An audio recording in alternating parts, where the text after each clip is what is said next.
Hanggang dulo po, puno ng bunga. Ang tagal ko itong hinintay, sigarilyas, na mapabunga nga po siya.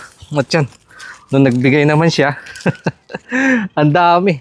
Kung panghalo lang naman, o kaya pang gulay-gulay, sobra na po yan. Pag may tanim sa paligid, malaking tipid talaga sa gastusin. At saka masarap po yung pakiramdam kapag yung ganito mag-harvest na.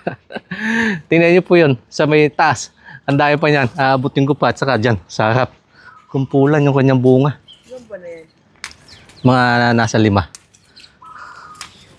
Baka may gusto po dyan ng sigarilyas mga kanayon.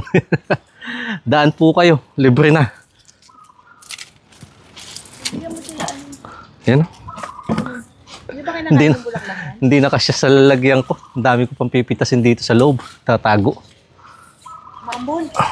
Ha? Yan po. Yung sa taas, hindi ko pa maabot.